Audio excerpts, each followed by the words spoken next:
तो स्वागत है फ्रेंड्स आप लोग को एक और नई वीडियो में। उम्मीद करते हैं आप सारे लोग काफ़ी अच्छे होंगे। तो फ्रेंड्स अभी हम लोग रिएक्शन देने वाले हैं खान सर के एक वीडियो पे, जिसका टाइटल ये है कि आखिर जो ओसामा बिन लादेन है वो एक इंजीनियर था, वहाँ से आतंकवाद बनने तक की आखिर क्या कहानी है, कैसे वो आखिर आतंकवाद वाले चीज़ों में चला गया, आतंकवादी कैसे बन गया ओवरऑल। तो वीडियो काफ़ी कुछ देखने लायक है, समझने लायक है, सीखने लायक है। तो आप लोग वीडियो में लास्ट तक जरूर से बने रहिएगा। तो हेलो फ्रेंड्स, मेरा नाम है राजीव। मेरा नाम है शिल्पा। तो फ्रेंड्स अगर आपको हमारा रिएक्शन अच्छा लगता है तो आप हमारे चैनल को सब्सक्राइब करें, वीडियो को लाइक करें, उसको शेयर भी कर दें। तो चलिए फ्रेंड्स फटाफट से वीडियो को शुरू कर लेते हैं। अफगानिस्तान के ऊपर के जितने देश हैं, कजाकिस्तान, किर्गिस्तान, ताजिकिस्तान, तुर्कमेनिस्तान, ये जितने देश हैं ये पहले रूस का हिस्सा थे, सब सोवियत संघ का हिस्सा थे सब। ये रूस की बाउंड्री यहाँ तक थी। रूस ने सोचा कि हम पाकिस्तान को, उस समय शीत युद्ध चल रहा था, हम आपको कल के क्लास में शीत युद्ध बताए थे कि अमेरिका चाहता था पूरी दुनिया में हम बढ़ जाए और रूस चाहता था हम बढ़ जाए। इसी बीच अमेरिका ने पाकिस्तान पीओके का जो एरिया है, जो हम लोगों से वो छीना है, उस एरिया में अमेरिका ने अपना सेना का एक अड्डा ले लिया जो गिलगिट नाम था। ये जब हम कश्मीर पढ़ाएंगे तब बताएंगे गिलगिट। तो रूस ने कहा कि तुमने गिलगिट ले लिया है, तो रूस इस गिलगिट के जवाब को देने के लिए अफगानिस्तान पर हमला कर दिया। तो क्वेश्चन आएगा, अफगानिस्तान पर हमला सबसे पहले किसने किया? तो रूस ने किया था हमला। किस लिए? क्योंकि रूस पाकिस्तान को घेरना चाहता था। अगर पाकिस्तान को घेर लेता तो वो अमेरिका के इस जो अड्डा लिया हुआ है यहाँ पर, उसका जवाब दे सकता था। लेकिन अमेरिका ने एक बहुत ही खतरनाक कांड कर दिया, क्योंकि शीत युद्ध था, कोल्ड वार में अमेरिका ने डायरेक्ट रूस पर हमला नहीं किया और ना ही रूस ने डायरेक्ट अमेरिका पर हमला किया। देखिए ना, रूस तो अफगानिस्तान पर हमला किया है, लेकिन क्यों किया है? अमेरिका को घेरने के लिए। इसलिए अमेरिका साउथ अफ्रीका से एक बहुत बड़े साइंटिस्ट को उठा के लाया, और वो साइंटिस्ट एक बहुत बड़े अमीर घर का था, लेकिन उसके भाषा में बहुत दम था, उसके नेतृत्व में इतनी क्षमता थी कि वो जो साइंटिस्ट था वो क्या किया, यहाँ अफगानिस्तान के युवाओं को देश प्रेम सिखा दिया कि हमारा देश है रूस, हम यहाँ से, हमारा देश है अफगानिस्तान, हम यहाँ से रूस को मार के भगाएंगे। लेकिन हथियार कहाँ से चाहिए? तो अमेरिका ने कहा हथियार का टेंशन मत लो, हम सारा हथियार तुमको देंगे। अमेरिका ने सारा हथियार दिया, और उसी एक साइंटिस्ट के नेतृत्व में उठा के दुनिया का सबसे बड़ा रूस को वो उसने अकेले लड़के भगा दिया। जबकि पैसा उस साइंटिस्ट को किसने दिया? अमेरिका ने। जबकि हथियार उस साइंटिस्ट को किसने दिया? अमेरिका। जासूसी किसने सिखाया? अमेरिका। जितने चीजों की जरूरत थी वो किसने दिया? अमेरिका ने। क्यों? क्योंकि रूस को भगाया जा सके। और वो अकेला साइंटिस्ट अफगानिस्तान के लोगों को जुटाकर और युद्ध नागरिकों को सैनिक बना के भगा दिया। उस साइंटिस्ट का नाम जानते क्या था? Osama bin Laden. समझ में आ गया? जब तक ओसामा बिन लादेन अमेरिका के लिए काम कर रहा था वो देश प्रेमी था, और जैसे उसने अमेरिका को ठोक दिया आतंकवादी हो गया।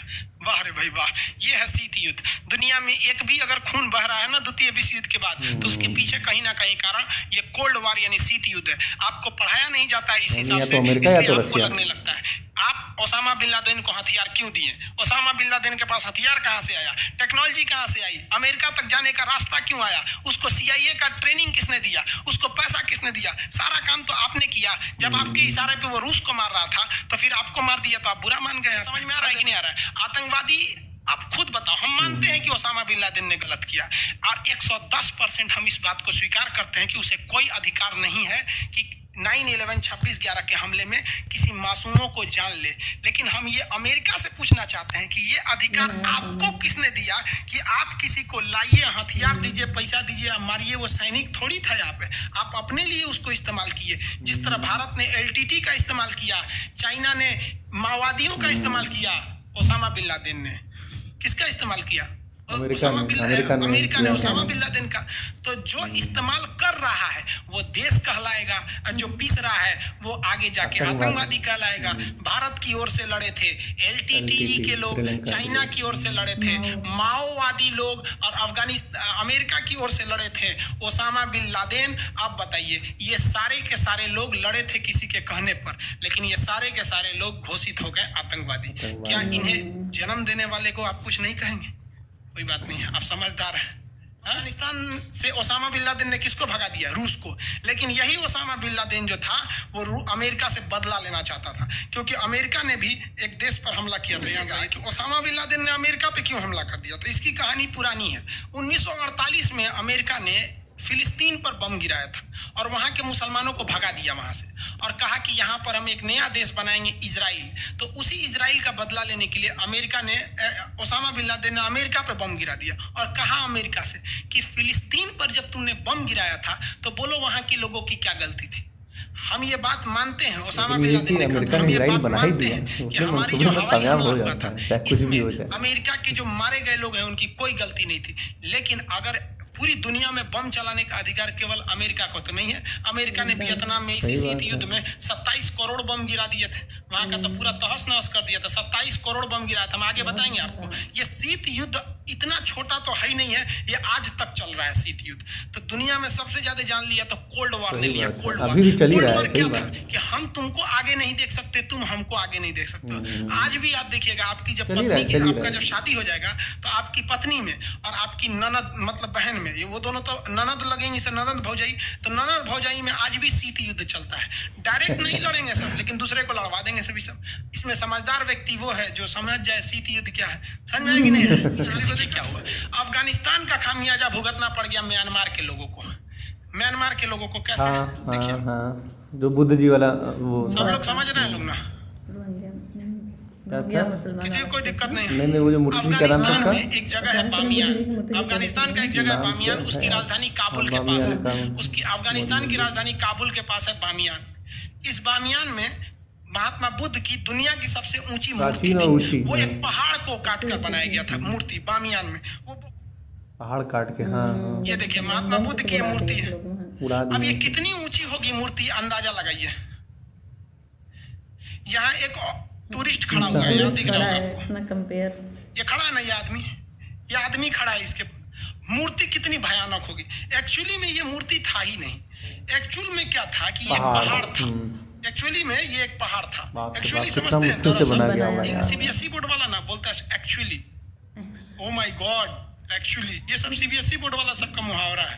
तो देखिए ये एक्चुअल में एक पहाड़ था, विशाल पहाड़ था। इस पहाड़ को कारीगरों ने काट काट कर उसमें महात्मा बुद्ध की मूर्ति बनाई। अब अफगानिस्तान वालों ने आए तो बम मार के उड़ा दिया, तालिबान वालों ने।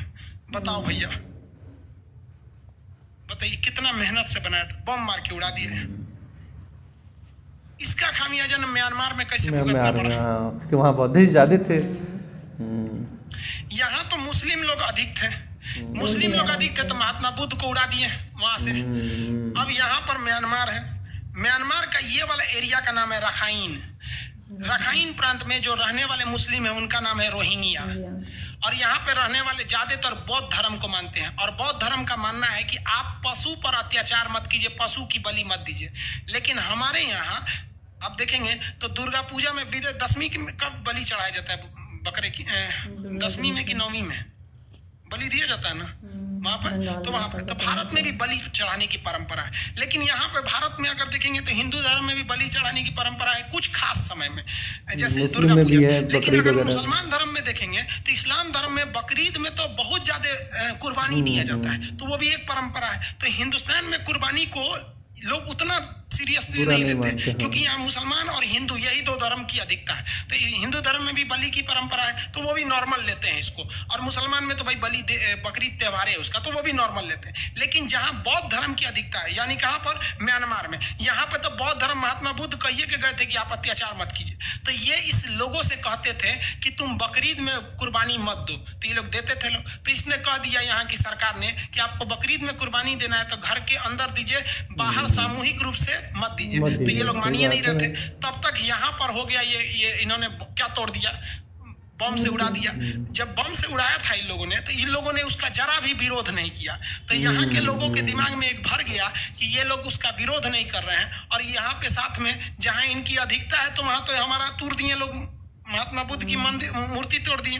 और जहां इनकी अधिकता नहीं है वहां हमारा बात नहीं मान रहे हैं तो कचर के काट दिया सब इनको रातों रात। घर में घुस घुस रेप कर दिया सब, मर्डर कर दिया सब, दुनिया भर का कर दिया सब। तो इन लोग को भाग के आना पड़ा अफगानिस्तान, बांग्लादेश में रोहिंग्या को भाग के आना पड़ा, हिंदुस्तान में भी भाग के आए लोग। अब हम लोग तो उन्हें शरणार्थी कहते हैं कि भैया हम लौटा देंगे। तो रोहिंग्या समस्या भारत के लिए कोई मुख्य समस्या नहीं है, वो हमारे लिए लिस्टेड शरणार्थी हैं। ये पूरी दुनिया शरण देती है, क्योंकि कभी भारत को भी अगर बाई दी वे जरूरत पड़ गया, यहाँ पर प्राकृतिक आपदा आ गया, भूकंप आ गया या सुनामी कुछ भी आ जाता है तो हमारे लोगों को भी कोई शरण देगा, इसलिए हम ये फ्यूचर को देखकर दूसरे लोगों को शरण देते हैं। लेकिन इसके लिए यहाँ म्यांमार के लोग, अगर आप मानवता के हिसाब से देखिएगा तो ये भी गलत है और ये भी गलत है। मेजोरिटियन की चीज को लेकर नहीं चलना चाहिए, वरना जहाँ आपकी अधिकता है वहां आप शेर बनेंगे और जहाँ आपकी अधिकता नहीं है वहां आपको सुअर बना के मार देगा। यहाँ पर तो दोनों में अंतर है, ऐसा नहीं होना चाहिए दोनों में। तो यहाँ पे मुसलमान लोग अपना वर्चस्व दिखा रहे थे तो बौद्धों को खामियाजा भुगतना पड़ा। यहाँ बौद्ध धर्म वालों ने अपना वर्चस्व दिखा दिया तो मुसलमानों को खामियाजा भुगतना पड़ा। तो आप यहाँ पर अगर उस महात्मा बुद्ध की जो मूर्ति थी, आज अफगानिस्तान की अर्थव्यवस्था कितनी चौपट हो गई। अगर उस मूर्ति को अच्छा से सजा देता और 100 रुपया टिकट देता ना कि 100 रुपया में आके देखो, तो चाइना वाले जाते उस मूर्ति को देखने, भारत के बौद्ध लोग जाते, लोग म्यांमार वाले जाते, जापान वाले, ये सब बौद्ध वाले हैं, सब थाईलैंड वाले, ये सब जाते सब, और अफगानिस्तान बहुत ज्यादा पैसे से अमीर हो जाता है। और आपको विश्वास नहीं है ना तो आप एक बार बिहार आइएगा और बिहार में बोध गया जाइएगा।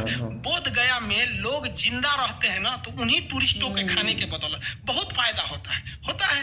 आप गोरखपुर के कुशीनगर आइएगा, जब बौद्धों का मेला लगता है बहुत सारी इनकम होती है, तो आप इस तरह से भी कमा सकते थे।